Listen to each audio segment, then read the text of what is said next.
ನಿಂಗೆ ಸಮುದ್ರದ ಅಲೆಗಳು ನೋಡ್ತಾ ಇದ್ರೆ ಏನನ್ಸುತ್ತೆ? ನಿನ್ನೆ ಕೇಳ್ತಿರೋದು ವೇದಾಂತ್, ಯಾಕೆ ಸೈಲೆಂಟ್ ಆಗಿದ್ಯಾ? ನೋಡು, ಅಲೆಗಳ ಶಬ್ದ ಎಷ್ಟು ಚೆನ್ನಾಗಿ ಕೇಳಿಸ್ತಾ ಇದೆ. ಏನಾದ್ರೂ ಮಾತಾಡು. ಅಮೂಲ್ಯ, ನನಗೆ ಬೀಚ್ ನೋಡ್ತಿದ್ರೆ ನನ್ನ ಸ್ಕೂಲ್ ಡೇಸ್ ನೆನಪಾಗುತ್ತೆ. ನಮ್ಮ ಮನೆ ಹತ್ರ ಒಂದು ಬೀಚ್ ಇತ್ತು. ನಾನು, ವಿಕ್ರಾಂತ್, ಆದ್ಯ ಎಲ್ಲ ಆಟ ಆಡೋದಕ್ಕೆ ಹೋಗ್ತಾ ಇದ್ದೆ. ಆದ್ಯ ಪುಟ್ಟ ಹುಡುಗಿ ಮರಳಲ್ಲಿ ಮನೆ ಕಟ್ತಾ ಇದ್ದೆ. ಆಗ ಸಮುದ್ರದ ಅಲೆ ಕದು ಹೊಡೆದೋಗ್ತಿತ್ತು. ಆಗ ನಾವು ಸುಮ್ಮನೆ ಇರ್ತಿರಲಿಲ್ಲ. ನಾನು ವಿಕ್ರಾಂತ್ ಇಬ್ರು ಹೋಗಿ ಅವಳಿಗೆ ಇನ್ನೂ ದೊಡ್ಡ ಮನೆ ಕಟ್ಕೊಡ್ತಿದ್ದೆ. ಆದ್ಯ ಖುಷಿ ಪಡ್ತಿದ್ದೆ.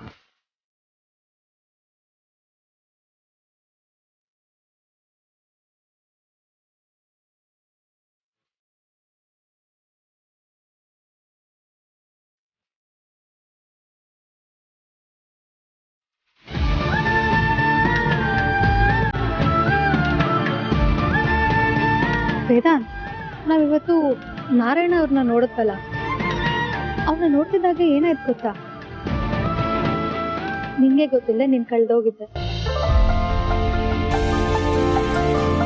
ಏನೋ ಗೊತ್ತಿಲ್ಲ ಅಮೂಲ್ಯ, ಅವ್ರ ಮುಖದಲ್ಲಿ ಒಂದು ಸಾತ್ವಿಕ ಕಳೆ ಇದೆ. ಅವ್ರನ್ನ ನೋಡ್ತಿದ್ರೆ ನೋಡ್ತಾನೆ ಇರ್ಬೇಕು ಅನಿಸ್ತು. ಅವ್ರ ಹತ್ರ ಇನ್ನೂ ಹೆಚ್ಚು ಮಾತಾಡ್ಬೇಕು ಅನಿಸ್ತು. ಅವ್ರ ಮನ್ಸಿಗೆ ತುಂಬಾ ಹತ್ರವಾದವರು ಅನ್ನೋ ಫೀಲ್ ಇತ್ತು. ಏನೋ ಅವ್ರ ಮುಖದ ಕಳೆ ನೋಡ್ತಿದ್ರೆ ಅವ್ರೇ ನಿನ್ ತಂದೆ ಆಗಿರ್ಬಾರ್ದ ಅಂತ ಅನ್ಸ್ತಿತ್ತು.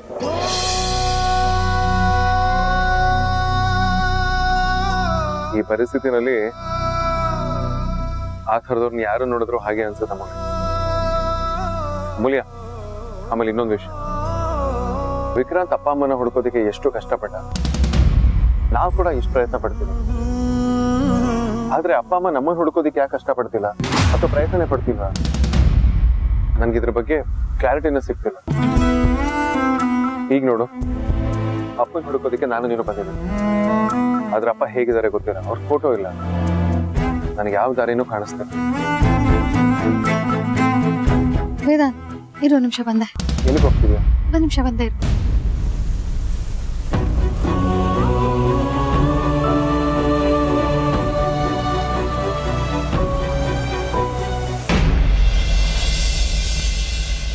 ಅಯ್ಯೋ, ಇದೇನ್ರಿ ಗಳಿಗೆಗೊಂದ್ಸಲ ಕಾಫಿ ಕೇಳೋರು, ಕಾಫಿ ಲೋಟದಲ್ಲಿ ತಣ್ಣಗಾಗೋಗಿದೆ, ಕುಡ್ದೇ ಇಲ್ಲ. ತಡೀರಿ, ಬೇರೆ ಕಾಫಿ ಮಾಡ್ಕೊಂಬರ್ತೀನಿ. ಬರೀ ಅಯ್ಯೋ, ಬೇಗ ಕೇಳ್ರಿ, ನನಗೆ ಕೆಲಸ ಇದೆ. ಇವತ್ತು ಆರ್ತಿ ಫ್ರೆಂಡ್ ಗಂಡನ ಕಾರಲ್ಲಿ ಕಳ್ತನ ಆಯಿತು ಅಂತ ಹೇಳಿದ್ಲಲ್ಲ, ಅದು ಯಾವ ಏರಿಯಾದಲ್ಲಿ ಅಂತ ಏನಾದರೂ ಗೊತ್ತಾಯ್ತಾ? ಅಯ್ಯೋ, ನನಗೇನ್ರಿ ಗೊತ್ತು? ಈ ವಿಷಯ ಆರ್ತಿಗೆ ಗೊತ್ತಿರ್ಬೋದು. ಅದು ಸರಿ, ಇದಕ್ಕಿದ್ದಾಗೆ ಈ ವಿಷಯ ನಿಮ್ಮ ತಲೆಗೆ ಯಾಕೆ ಬಂತು? ಇಲ್ಲ, ಸುಮ್ಮನೆ ಯೋಚನೆ ಮಾಡ್ತಾ ಇದ್ದೆ. ಏನಮ್ಮ, ಇಬ್ರು ಏನೋ ಮಾತಾಡ್ಕೊಂಡು ಕೂತಿದ್ದೀರಾ? ಅಂಥದ್ದೇನಿಲ್ಲಮ್ಮ. ಆರ್ತಿ, ಇವತ್ತು ನಿನ್ನ ಫ್ರೆಂಡ್ ಗಂಡನ ಪರ್ಸ್ ಕಳೆದೋಯ್ತು ಅಂತ ಹೇಳಿದ್ಯಲ್ಲ, ಅದು ಯಾವಾಗಾಗಿದ್ದು, ಯಾವ ಏರಿಯಾದಲ್ಲಾಗಿದ್ದು ಅಂತ ಏನಾದರೂ ಗೊತ್ತಿದೆಯಾ? ಇಲ್ಲ ಅಪ್ಪ, ನಾನು ಕೇಳಲಿಲ್ಲ. ಯಾಕೆ?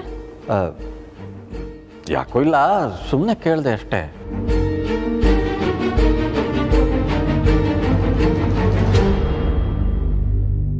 ಹೇಗೆ ಹೇಳಿ ಮಗಳೇ, ನನ್ನ ಪರಿಸ್ಥಿತಿ ಈಗ ಕುಂಬಳಕಾಯಿ ಕಳ್ಳ ಅಂದರೆ ಹೆಗಲ್ ಮುಟ್ಟು ನೋಡ್ಕೊಂಡ ಅನ್ನೋ ಗಾದೆ ಥರ ಆಗೋಗಿದೆ. ನಿನ್ನೆವರೆಗೂ ಅಸಹಾಯಕತೆಯಿಂದ ನರಳ್ತಾ ಇದ್ದೆ. ಮಗಳಿಗೆ ಔಷಧಿ ತಂದು ಕೊಡೋದಕ್ಕೆ ಆಗಲೇ ಇಲ್ವಲ್ಲ, ಎಂಥ ಅಪ್ಪ ನಾನು ಅಂತ ಬೇಜಾರು ಮಾಡ್ಕೊಂಡಿದ್ದೆ. ಆದರೆ ಇವತ್ತು ಯಾರಿಗೋ ಸೇರಿದ ದುಡ್ಡನ್ನು ಲಪ್ಟಾಯಿಸಿದೆ ಅನ್ನೋ ಅಪರಾಧಿ ಭಾವನೆ ನನ್ನ ಕಾಡ್ತಾ ಇದೆ. ಅಪ್ಪ, ಆದರೂ ಕಳ್ತನ ಮಾಡೋದೆಲ್ಲ ತಪ್ಪಲ್ವಾ ಅಪ್ಪ?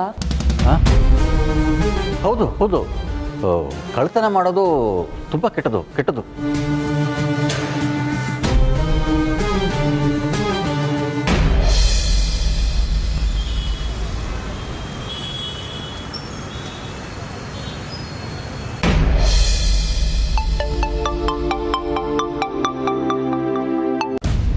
ಅಮೂಲ್ಯ ಅವರೇ, ವೇದಾಂತ್ ಅವ್ರ ಅಪ್ಪ ಸಿಕ್ಕಿದ್ರಾ?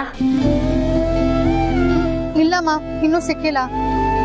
ಅಂದ್ರೆ ಅದೇ ಗೊತ್ತಾಗ್ತಿಲ್ಲಮ್ಮ. ಒಂದಷ್ಟು ಕ್ಲೂ ಸಿಕ್ಕಿದ್ರೆ ಹುಡ್ಕೋದಿಕ್ಕೆ ಸಹಾಯ ಆಗುತ್ತೆ, ಅದಕ್ಕೆ ನಿಮಗೆ ಕಾಲ್ ಮಾಡಿದೆ. ಸಹಾಯನ ಹೇಳಿ ಅಮೂಲ್ಯ ಅವರೇ, ಏನು ಮಾಡಬೇಕು?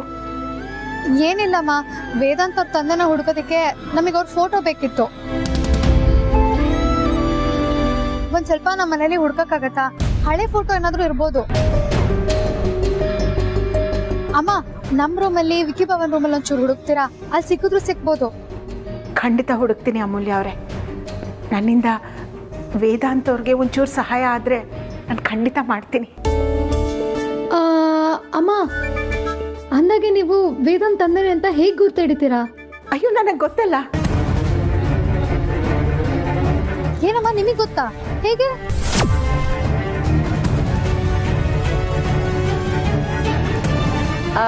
ಅದು ಹುಡುಕ್ಬೇಕಾದ್ರೆ ಹಳೆ ಫೋಟೋಗಳೇ ಹುಡುಕ್ಬೇಕು. ಅದರಲ್ಲಿ ಅವರಪ್ಪ ಇರ್ತಾರಲ್ವಾ, ನೋಡಿದ್ರೆ ಗೊತ್ತಾಗಬಹುದು ಅಂತ ಹೇಳಿದೆ ಅಷ್ಟೇ. ಓಹೋ, ಕರೆಕ್ಟ್ ಅಮ್ಮ. ಸರಿ, ನಿಮ್ಗೇನಾದ್ರೂ ಫೋಟೋ ಸಿಕ್ಕಿದ್ರೆ ನನಗೆ ಬೇಗ ಕಳಿಸ್ಕೊಡಿ. ಖಂಡಿತ ಅಮೂಲ್ಯ ಅವರೇ, ನೀವು ಯೋಚನೆ ಮಾಡಬೇಡಿ, ವೇದಾಂತ್ ಅವರಪ್ಪ ಸಿಕ್ಕೇ ಸಿಗ್ತಾರೆ. ಸರಿಮ್ಮ, ಬಾಯ್.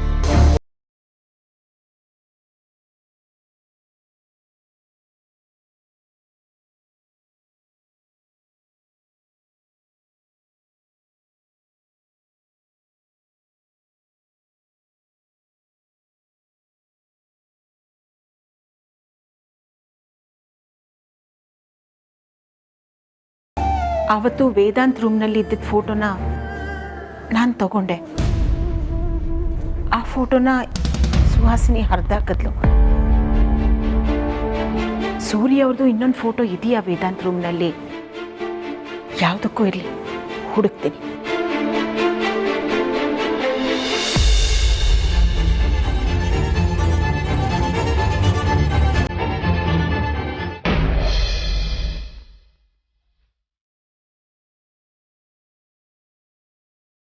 ಯಾಕೆ ಇವ್ರು ಇನ್ನಿಷ್ಟೊತ್ತಾದ್ರೂ ಬಂದಿಲ್ಲ?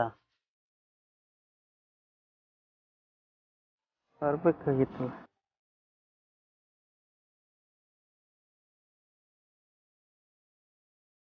ಕೊರೋನಾ ಬಂದು ಮನುಷ್ಯರು ಸಾಯ ಬರಲಿ, ಸೊಳ್ಳೆನಾರು ಸತ್ತಿದ್ರೆ ಕಾರಣ. ಇದಕ್ಕೆ ಹಿಂಗೆ ಮಾಡೋಣ ಅಂತ ಬರ್ದಿದೆ, ನಾವೇ ಬಡ್ದು ಸಾಯಿಸ್ಬೇಕು. ಓ, ಬಂದ್ರೆ ಯಾರನ್ನೋ ಸಾಯಿಸೋದ್ರ ಬಗ್ಗೆ ಮಾತಾಡ್ತಿದ್ದೀರಾ? ಅಲ್ಲ, ಅದು ಸೊಳ್ಳೆನಾ? ಕೂತ್ಕೊಳ್ಳಿ. ನಾನು ಈ ಥರ ಕೇಳ್ತೀನಿ, ಬೇಜಾರು ಮಾಡಬೇಡಿ. ನಿಮ್ಮಿಬ್ಬರನ್ನ ನೋಡ್ತಾ ಇದ್ರೆ ತುಂಬ ಖುಷಿ ಆಗುತ್ತೆ. ಅಯ್ಯೋ, ಇದ್ರಲ್ಲಿ ತಪ್ಪು ತಿಳ್ಕೊಳ್ಳೋದೇನಿದೆ? ಆದ್ರೂ ನೀವು ತುಂಬಾ ಚೆನ್ನಾಗಿ ಮಾತಾಡ್ತೀರಾ ರಾಮಣ್ಣ. ರಮಣ ಅವ್ರೆ, ನಾರಾಯಣ್ ಸರ್ ಕಾಣಿಸ್ತಿಲ್ವಲ್ಲ, ಎಲ್ಲಿ ಹೋದ್ರು? ಅವ್ರು ಮತ್ತೆ ಆಚೆ ಹೋದ್ರು. ಓ, ಹೌದಾ? ಸರಿ. ಇಷ್ಟೊತ್ತಿಗೆ ಬರಬೇಕಾಗಿತ್ತು. ಯಾವತ್ತು ಧ್ಯಾನ ಭಜನೆ ಅಂತ ಮಿಸ್ ಮಾಡಿದವರಲ್ಲ, ಯಾಕೆ ಬರಲಿಲ್ಲ ಗೊತ್ತಾಗ್ತಿಲ್ಲ. ಎಲ್ಲಿ ಹೋಗಿರ್ಬೋದು ಅವರು? ಯಾರೊಬ್ರು ದಡುತಿ ವ್ಯಕ್ತಿ ಬಂದಿದ್ರು ಕಾರಲ್ಲಿ. ನೋಡೋದಕ್ಕೆ ಒಳ್ಳೆ ಪೈಲ್ವಾನ್ ಥರದ ಕಾಣ್ತಿದ್ರು. ಕಪ್ಪು ಬಟ್ಟೆ ಹಾಕ್ಕೊಂಡು ರಾಯರ್ ಅವ್ರ ಜೊತೆ ಹೋದರು.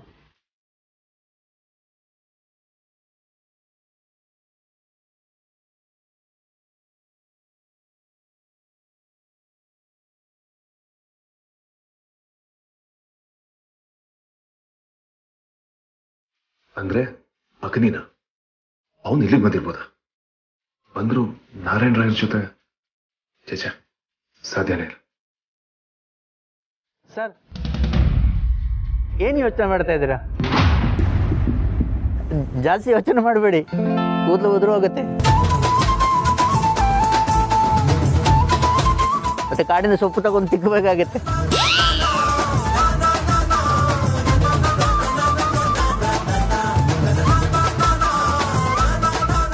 ಥ್ಯಾಂಕ್ ಯು ರಮಣ ಅವರೇ.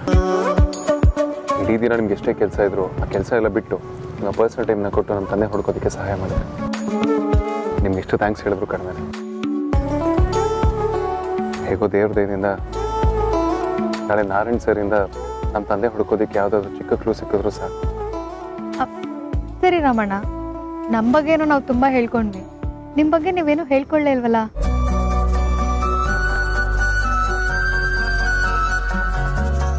ರಾಮಣ್ಣ ಪ್ಲೀಸ್.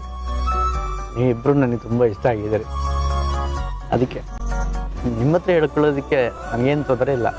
ನಿಮ್ಮ ಅಪ್ಪನನ್ನು ಹುಡ್ಕೊಡಿ ಅಂತ ಹೇಳಿದ್ದಕ್ಕೆ ನಾನು ಸಹಾಯ ಮಾಡ್ತೇನೆ ಅಂತ ಹೇಳೋದಕ್ಕೂ ಒಂದು ಕಾರಣ ಇದೆ. ಕಾರಣನ ಏನು ಹೇಳಿ ರಾಮಣ್ಣ?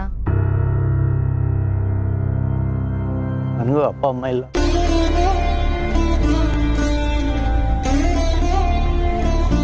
ಚಿಕ್ಕ ವಯಸ್ಸಿನಲ್ಲೇ ಅಪ್ಪ ಅಮ್ಮನನ್ನ ಕಳ್ಕೊಂಡಿದ್ದೀನಿ.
ಫೋಟೋ ಸಿಗಲಿಲ್ಲ ಅಂದರೆ ಪಾಪ ವೇದಾಂತ ಮೂಲ್ಯ ತುಂಬ ಕಷ್ಟಪಡ್ತಾರೆ ಸೂರಿ ಹುಡ್ಕೋದಕ್ಕೆ.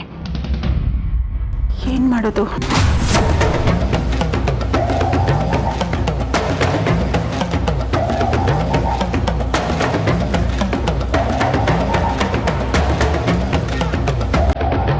ವೇದಾಂತ್ ರೂಮ್ ಡೋರ್ ಯಾಕೆ ಓಪನ್ ಇದೆ?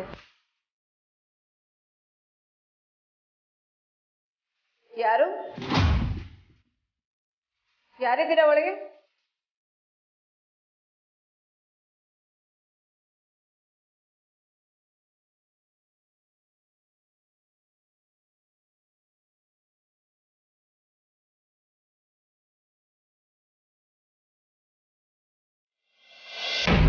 ನನಗೂ ಅಪ್ಪ ಅಮ್ಮ ಇಲ್ಲ. ಅಣ್ಣ ತಮ್ಮ ತಂಗಿ ಜೊತೆ ನಾನು ಬೆಳಿಬೇಕಾಯ್ತು.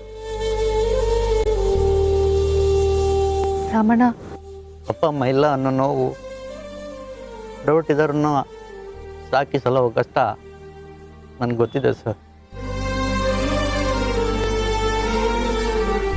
ಒಂದು ವಸ್ತುವಿನ ಬೆಲೆ ಅದು ಇರುವವ್ರಿಗಿಂತ ಅದನ್ನು ಕಲ್ಕೊಂಡವ್ರಿಗೆ ಜಾಸ್ತಿ ಗೊತ್ತಾಗಿರೋದು ಸರ್. ಕೆಲವರಿಗೆ ಅಪ್ಪ ಅಮ್ಮನ ಬಗ್ಗೆ ಪ್ರೀತಿನೇ ಇಲ್ಲ, ಹೆತ್ತವರ ಮಹತ್ವನೇ ಗೊತ್ತಿರೋದಿಲ್ಲ.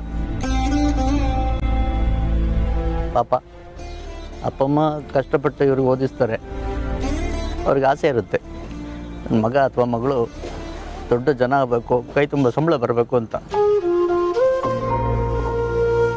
ಆದರೆ ಅವರು ತನ್ನ ಕಾಲ ಮೇಲೆ ನಿಂತ ಮೇಲೆ ವಿದೇಶಕ್ಕೆ ಹೋಗೋದು, ದುಡ್ಡು ಮಾಡೋದು, ಏನೋ ಒಂದು ಅಪ್ಪ ಅಮ್ಮನ ಪ್ರೀತಿನೇ ಮರ್ತು ಬಿಡ್ತಾರೆ.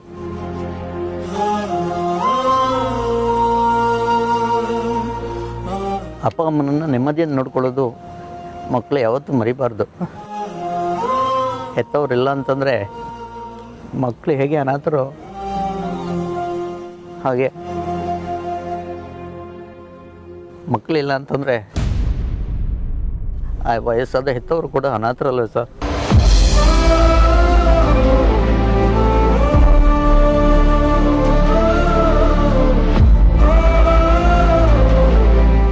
ಬಿಡಿ, ಏನೇನೋ ಯೋಚನೆ ಮಾಡಿ ಏನೇನೋ ಮಾತಾಡ್ಬಿಡ್ತೇವೆ. ನಮ್ಮ ಜೀವನದಲ್ಲಿ ಎಲ್ಲ ನೋವನ್ನು ಮೆಟ್ಟಿ ನಾವು ನಿಲ್ಲಬೇಕು. ದೇವರು ನಮ್ಮನ್ನು ಕಾಯ್ತಾರೆ.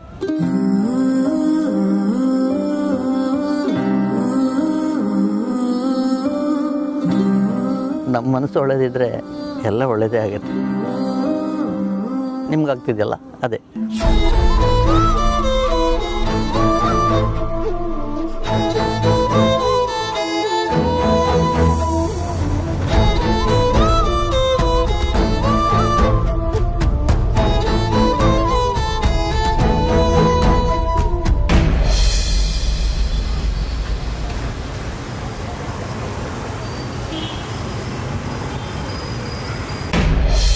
ಯಾರದು?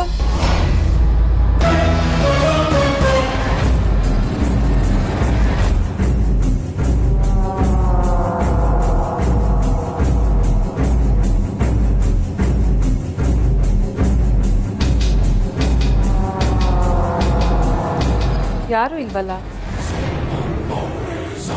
ಮತ್ತೆ ಡೋರ್ ಯಾಕೆ ಓಪನ್ ಇದೆ? ವೈದೇಹಿ ಕೆಲಸನೇ ಇರುತ್ತೆ. ಸೋಂಬೇರಿ. ಕಸ ಗುಡ್ಸಕ್ಕೋ ಕ್ಲೀನ್ ಮಾಡೋಕ್ಕೋ ಬಂದಿರ್ತಾಳೆ. ವಾಪಸ್ ಬಾಗ್ಲು ಹಾಕೊಂಡು ಹೋಗಬೇಕು ಅನ್ನೋ ಕಾಮನ್ ಸೆನ್ಸ್ ಇಲ್ಲ.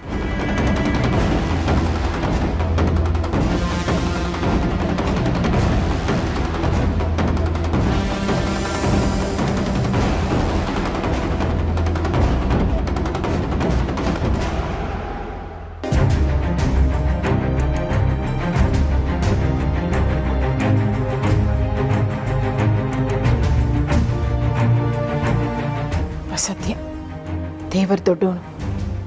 ಈ ಸುಹಾಸಿನಿ ನನ್ನನ್ನೇನಾದರೂ ಇಲ್ಲಿ ನೋಡಿದ್ರೆ ಇವತ್ತು ನನ್ನ ಜನ್ಮ ಜಾಲಾಸ್ಬಿಟ್ಟಿರೋಳು. ಆಕೆ ಏನು ಅಂತ 108 ಪ್ರಶ್ನೆ ಬೇರೆ ಕೇಳಿರೋಳು.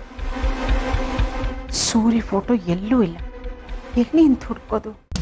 ಆ ಫೋಟೋ ಇದ್ದಿದ್ರೆ ವೇದಾಂತ ಅಮೂಲ್ಯಗೆ ಸಹಾಯ ಆದರೂ ಆಗಿರೋದು. ಈಗ ಹೇಗೆ ಹುಡುಕ್ತಾರೋ ಏನು?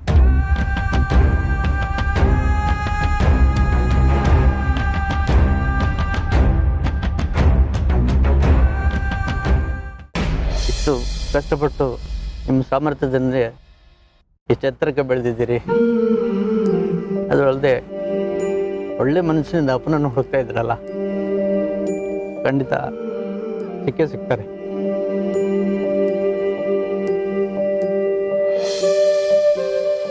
ರಾಮಣ್ಣವ್ರೆ, ನಿಮ್ಮ ನಗು ಮುಖದ ಹಿಂದೆ ಇಷ್ಟು ನೋವಿದೆ ಅಂತ ನನಗೆ ಗೊತ್ತಿರಲಿಲ್ಲ. ಸ್ಟ್ರಾಂಗ್ ಆಗಿರಿ. ನೀವೇ ಹೇಳಿದಾಗ ಒಳ್ಳೆಯವ್ರಿಗೆ ಒಳ್ಳೇದಾಗುತ್ತೆ. ಖಂಡಿತವಾಗ್ಲೂ ಎಲ್ಲ ಒಳ್ಳೇದಾಗುತ್ತೆ.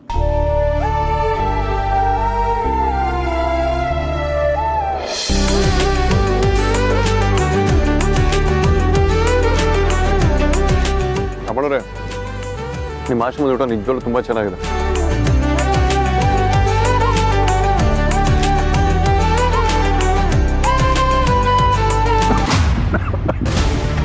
ಅಯ್ಯೋ ವೇದ,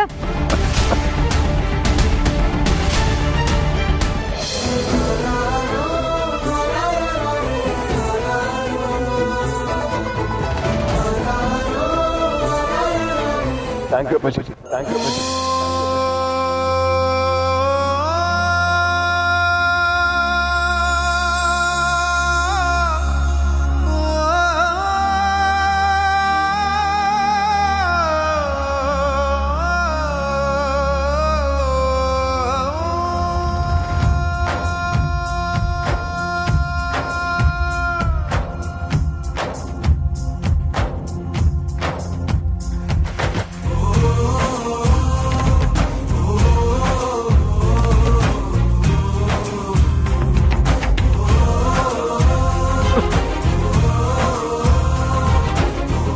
ಸಾರಿ ಸರ್, ನಿಮ್ಮನ್ನ ಅಪ್ಪಾಜಿ ಅಂತ ಕರೆದ್ಬಿಟ್ಟೆ.